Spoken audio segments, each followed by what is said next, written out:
बिस्मिल्लाहिर्रहमानिर्रहीम। अस्सलामु अलैकुम वरहमतुल्लाहि वबरकातुहू। आबिद राजा चैनल की तरफ से आज मैं अपने दोस्तों को अल्लाह ताला का नाम एक बताऊंगा और इसको पढ़ने का फ़ायदा बताऊंगा।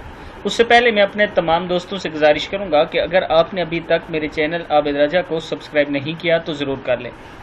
तो स्टार्ट करते हैं। बिस्मिल्लाहिर्रहमानिर्रहीम। जो शख्स रोज़ाना 1000 मरतबा या अल्लाह पढ़ेगा, इंशाअल्लाह इसके दिल से तमाम शकूक और शुबात दूर हो जाएंगे और अज़म और यकीन की क़ुव्वत नसीब होगी।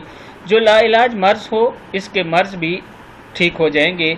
वो बाकसरत या अल्लाह का विर्द रखे और इसके बाद शफा की दुआ मांगे तो इसे शफा भी नसीब होगी, बशर्तिया के मौत का वक्त ना आ गया हो। यानी अगर आप या अल्लाह हर रोज़ 1000 मरतबा पढ़ते हैं, एक तो आपका अज़म और यकीन बढ़ेगा, दूसरा आपके जिस्म में अगर कोई बीमारी है तो इंशाअल्लाह वो ख़त्म हो जाएगी। आपने इस पर ज़रूर अमल करना है, अपने दोस्तों को भी बताना है और आगे ये वीडियो ज़रूर शेयर करनी है। अस्सलामु अलैकुम वरहमतुल्लाहि वबरकातुहू।